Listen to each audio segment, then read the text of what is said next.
Here's a look at our visibility right now. Alice, that's where we are dealing with the worst fog. 2 miles of visibility through Sinton, also Refugio, seeing some low visibility through Ingleside, Rockport. Out at the Corpus Christi Airport, we now have visibility down to 1 mile. So conditions are fine across North Beach, should be fine crossing over the Harbor Bridge. I am keeping a very close eye on how high the tide is at North Beach. Now, we're not having waves slapping up against the beach, which is not typical there at North Beach. However, it's been really choppy over the last several days, so conditions have calmed down quite a bit. I do want to point out, though, that high tide's coming up just after 9 o'clock this morning. We are anticipating the highest tide we've seen through the event, but I don't expect any major flooding. Just a little minor flooding is possible, coastal flooding. Here's a look at our temperatures. We're going to make it into the 90s today with more sunshine. So we've got the stratus layer through the morning. That will be with us through about 8, 9 a.m. Then the clouds will break and we will see more sunshine and humidity back. If you are headed out on the water, this is when conditions are improving. So we've had some really rough seas, thanks in part to Francine. Now that Francine has made landfall, conditions are calming down. We still have some 3-foot waves, period. Last I checked out at the buoy, we still had a 9-second period, but that will be falling throughout the day as well.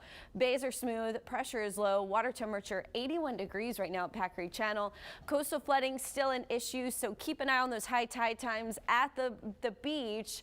On Padre Island, Mustang Island, high tide was overnight, so it will be falling through 426. Packery Channel, high tide 929. North Beach, again, 919. So here's a look at the latest. We still have 10-foot waves out there. Still some storm surge and swells coming into portions of Alabama and Mississippi there from Tropical Storm Francine, just inland now, crossing into Mississippi, the center of that system, moving northeast at 12 miles per hour. Meanwhile, our winds are calm. Calmer winds, light wave action. We are seeing 3-foot waves at our buoy. Those waves will be falling to around 2 to 1 feet throughout the day today. So you'll see this afternoon we've got 2 to 1 foot waves. The periods will still be pretty decent. We should still have a little bit of push from Francine, which will make it a better day for maybe some beginners trying to get out there.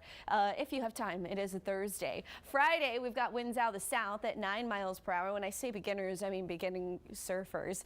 Then we will see overall flat conditions for the most part through the weekend before we start to see our wave heights picking back up with a little bit more southeast wind. Tropical Storm Francine right now moving northeast. There's the latest cone through Friday, becoming a remnant low pretty quickly later on today, but that is going to give us that severe weather risk, a marginal to slight risk. All of the rainfall associated with Francine falling over Mississippi and toward Memphis. So overall, high pressure sets up over Texas.